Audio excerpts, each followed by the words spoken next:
And Barubi, student, junior political science.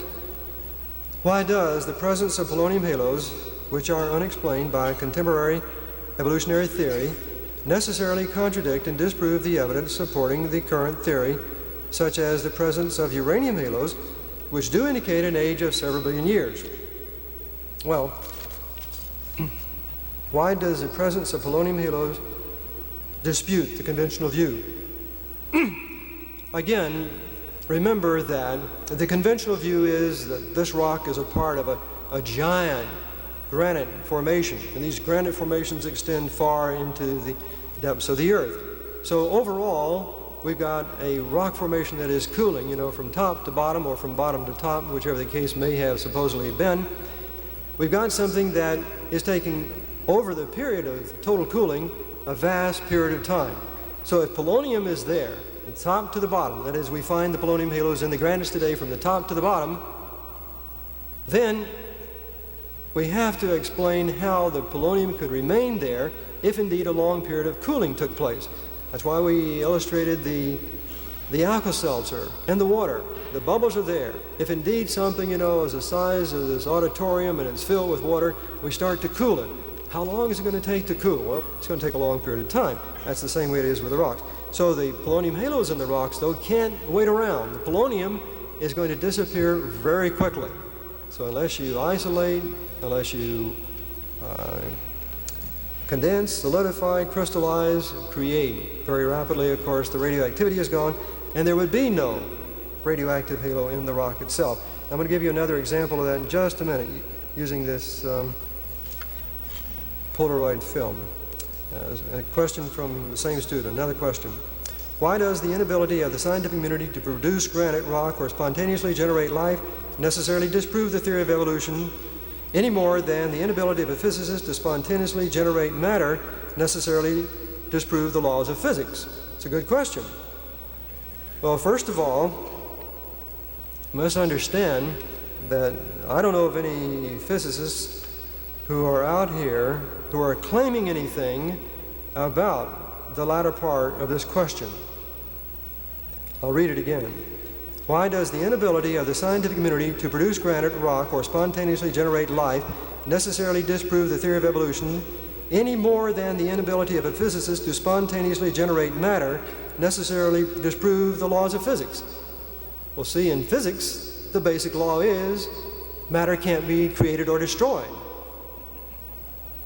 So there's nothing to disprove there. Matter can't be created or destroyed, unless you want to go back to the initial part of the Big Bang. So there's nothing to disprove. But now, with respect to the first part of the question, why does the inability of the scientific community to produce granite, rock, or spontaneously generate life disprove the theory of evolution? You see, they claim, evolution claims that it had to be. Life you here tonight are here supposedly because of the chance occurrence of spontaneous generation of life sometime in the primeval past in some primeval ocean. It's a claim that is made part and parcel, a fundamental part of evolution.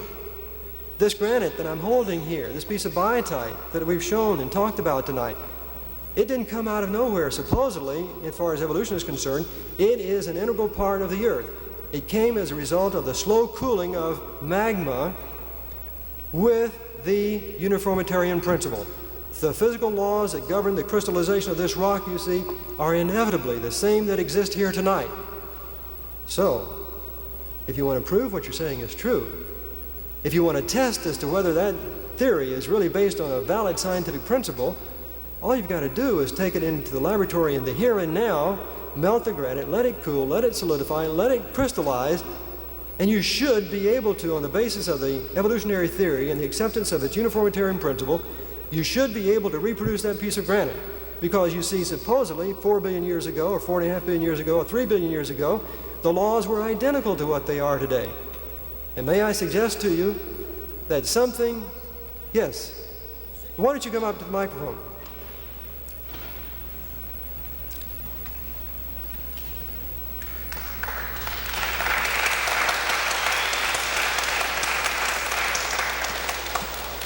My name is Larry Taylor. I'm professor of geology at UT. Who said you cannot form a granite in the laboratory? It's been proven for 25 years by hundreds of publications, and just because you're ignorant of the publications doesn't mean that they can't be done. I can do it in my laboratory. People over the world can. You know, I'm just so happy you came forward tonight. I'm absolutely gratified because I'll give you the piece of granite. How long is it going to take you to do it? Under controlled cooling rates, you can form it in about a week. Can we all come back in a week and see it? Just like this? On that approximate grain size, not that size, obviously, you have to be much smaller. Oh, wait a minute. What was this about the grain size now? That approximate grain size is controlled as a function of the cooling rate, the kinetics of the situation, the crystallization and growth. And you can form that coarseness of granite minerals.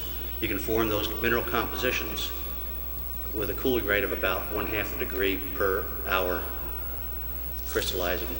I'm going to show you a piece of biotite, a piece of the granite which contains the polonium halos. I want you to look at it.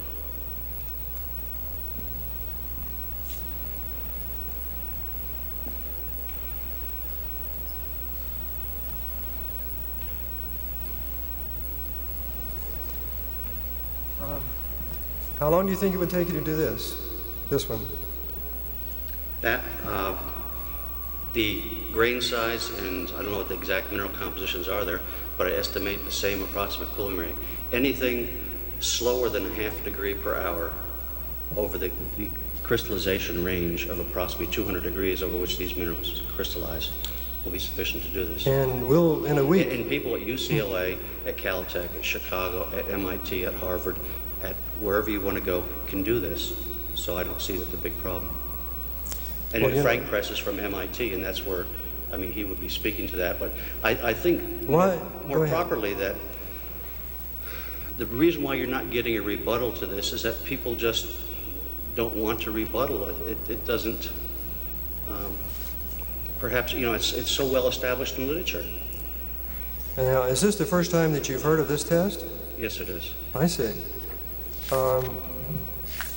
So you think that in 1 week you can get this piece of granite back in your laboratory? I can give you, you know, many publications. No, I'm not talking about publications. I'm saying you have claimed tonight that you can do it. Is that true? I don't have my laboratory set up right for that, doing that particular thing. I'm working on basalts, but yes, you can do that. I think I'll tell you of a laboratory where I could go and do it, and that would be at Johnson Space Center. They do that down there now. Now, you've changed the topic just a little bit, and I think the audience needs to be aware that you've gone from a granite to a basalt, and they need to understand the difference. And the reason they need to understand the difference is in my book.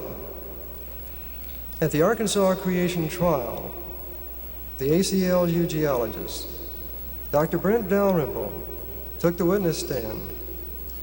And in the process of testifying about the falsification test, he testified at length about granite and the fact that there was no problem, supposedly, in imitating the granite, and he brought out the Kilauea lava lake.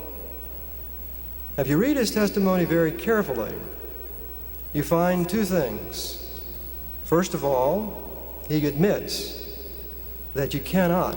He does not know of anyone, and he was a person who was there who had studied my results over a considerable period of time before he testified. He knew of no one who had successfully synthesized a hand-sized piece of granite in the laboratory. In fact, he admitted, as I've just read, that it was a meaningful test. But now, in order to change the subject just a little bit, and to present a plausibility argument that it was possible. On the witness stand, he brought up the Kilauea lava lake material, which is a basalt. And he said it resembled a granite, and he used that as an indication that, yes, sometime if you had a sufficiently good apparatus, it would be possible to synthesize a granite. But what he didn't say, and what you didn't say just then, was that there's an awful lot of difference between the grain size of the basalt you're talking about and the granite crystal, which I have right here, I which I have right here. I beg to differ tremendously. That there can be grain size within a basalt flow, within the Hawaiian flows, that is of the same grain size as you have there, that can cool rather or form rather rapidly. But regardless of, I'm not talking about basalt. I don't know what your You mentioned basalt. I said what I've been working on recently is basalts. Well, I'll have to comment a little bit further on what you just said. Well, okay, but what I'm saying is that you can make the grain size of the minerals, you can make the mineral compositions without any problem in the laboratory when you're geared up to do this particular type of thing. It takes controlled oxygen fugacity, it takes controlled cooling rates in closed containers. You could make something hand size, but we don't make them that large. We have problems with containers. We make them smaller. So we're making them on the order of just a few, 5 millimeters, 6 millimeters across. We're not making a hand size, but the fact is we can duplicate everything, and it's been done for many, many years. I'm going to go back to the statement, and then I'll pick up with what you just said. On the Kilauea lava lake, because of what Brent Dalrymple said at the Arkansas Creation Trial, I got samples of the Kilauea lava samples. In fact, they're at home, and I was going to bring them with me tonight.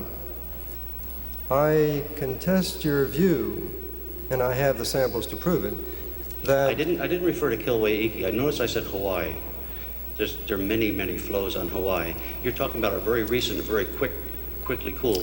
When you have lava come out and cool more slowly, if it remains in a lava lake and it cools as a crust in there, then it cools much faster. Much slower, and it's continually heated up and it's near a glass state most of the time. So it's very fine grain size. Mm-hmm. Well, let me ask you this question, following now on the comments that you just made in the I'm sorry, but I feel that I'll be willing to show you the literature. I'd be willing to talk to you about demonstrations, whatever you want. But I'm not about to come up and sit here and have you change things around about basalts and granites. It's well established in the literature. I can give you that.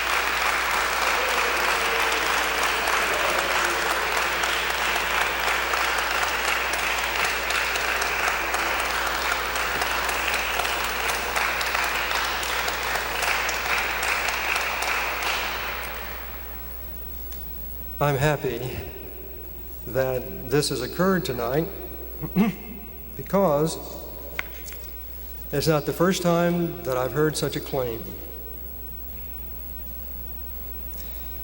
In fact, the letter I just got through reading to you a few minutes ago,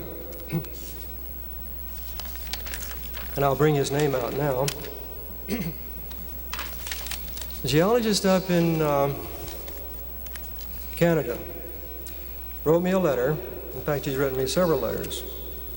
And in these letters, he's pointed out supposedly some things that relate to things that I've been publishing on and so forth.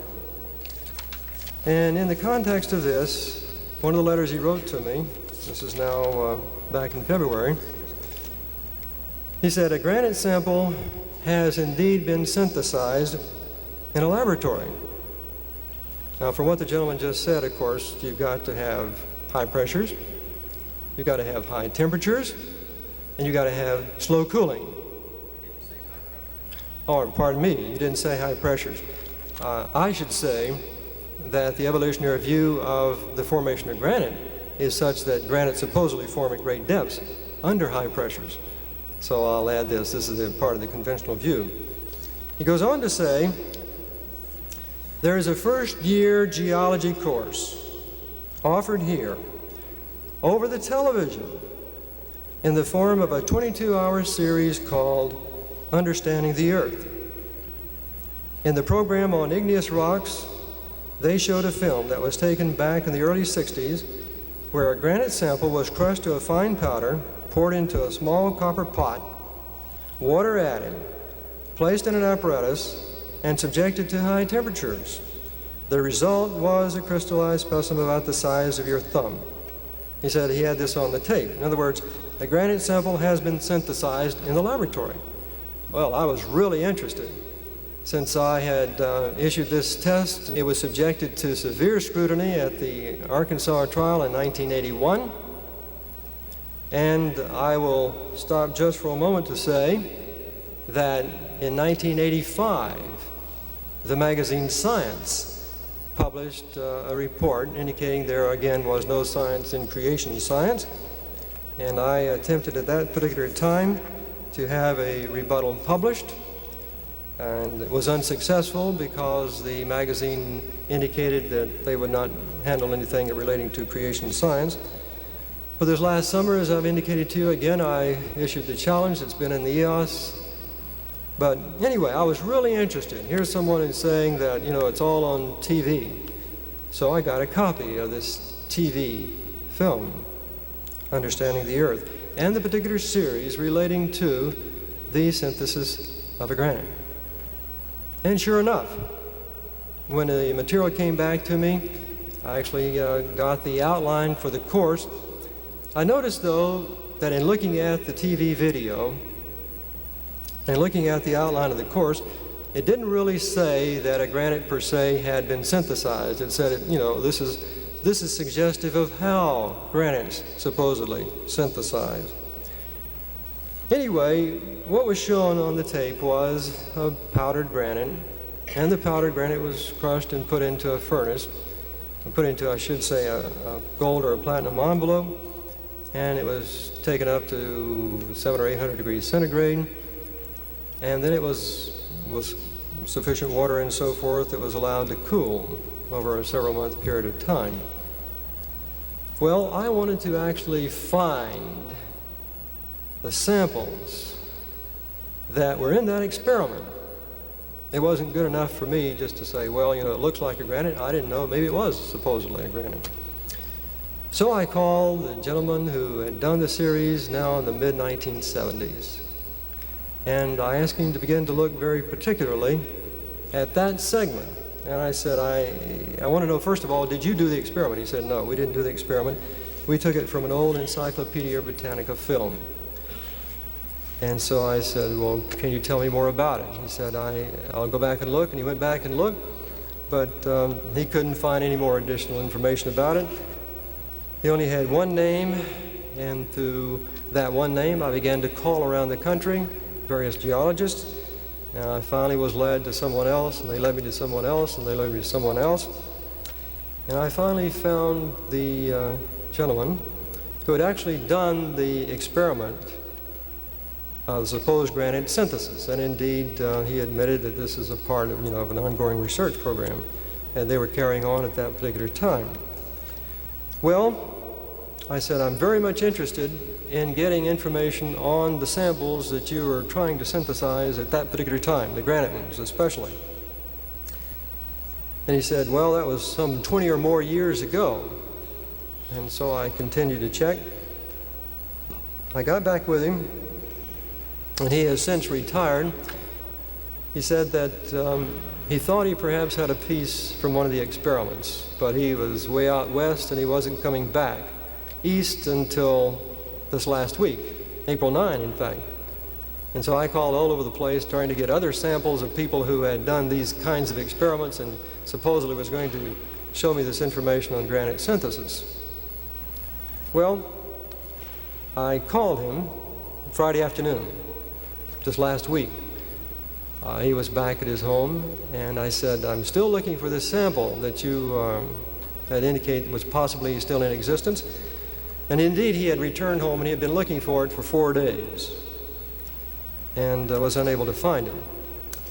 Well, I encouraged him to keep on looking and told him I would get back in touch with him. I guess he felt, in fact, he told me he thought, it had been left at some university someplace and he didn't have it. Saturday night, though, I received a telephone call. He had found this specimen that was a part of this granite synthesis experiment of 20 years ago. It was in another state, and all the stores, of course, are closed as far as delivery is concerned, Federal Express. But I paid to have it shipped Delta Dash from his city to mine. If you turn on the 35 millimeter projector again, you'll see a picture of it.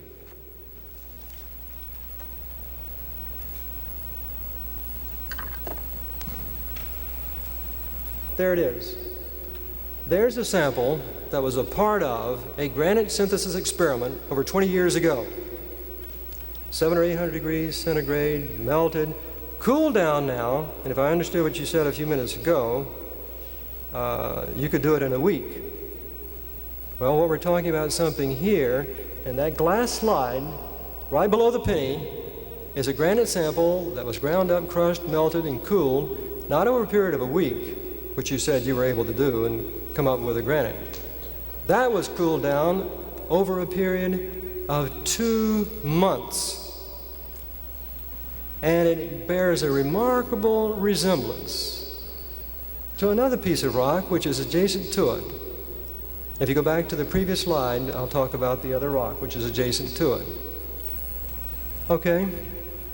The claim has been made tonight that granite can be synthesized, like the ones I have up here.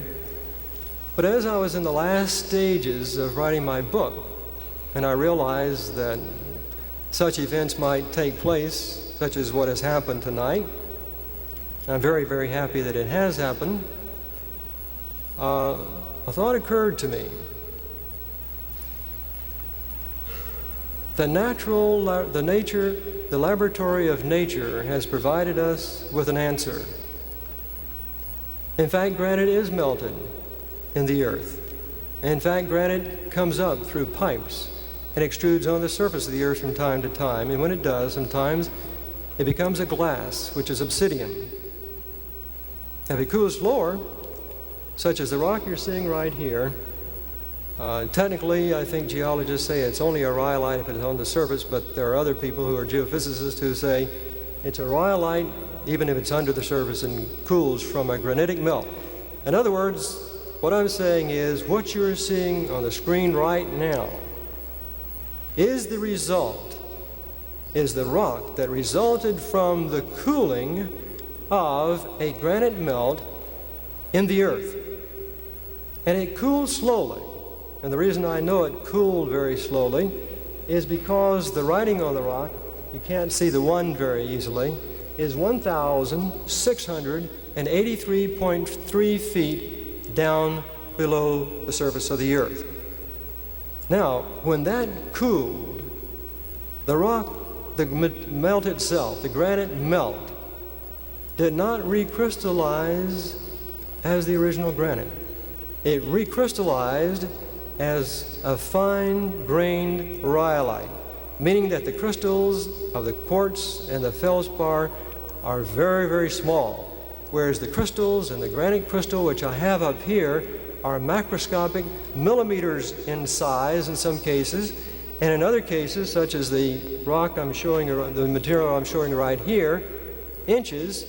In some places, there's a muscovite crystal 9.5 by 7 feet, 3 feet thick. In another place, an enormous crystal, 14 feet, 33 feet long, weight not less than 90 tons. We can turn the lights back on now. And so in response to the comment that it's easy to do granite synthesis, I point to the natural laboratory, the laboratory of nature, in which granite has been melted and allowed to cool an innumerable number of times. And the material does not result in a reformation of a granite, but what geologists call a rhyolite. The only way that you could possibly falsify the comment that I've just made, or to do anything about the falsification test, is not to refer to a report. The reports have been read. The laboratory of nature says it comes back to a rhyolite, not to a granite. I want to make a suggestion then. If indeed the day ever comes when you are successful in doing what you claim to be able to do tonight, my telephone number will be given to you. And you can call me, immediately call WTVK Channel 10, make it a citywide public event, statewide, whatever you would like to do, and publicly put your evidence where your expertise has been tonight. And I'll be very, very happy to be there again. Yes. In other words, I'm saying it can't be done, and until you produce it, the laboratory of nature says that the experiment is going to fail. In fact, the experimental synthesis experiment that has already been done has been shown to be nothing except something extremely similar to the rhyolite, which is what the laboratory of nature says it has to be anyway. Yes?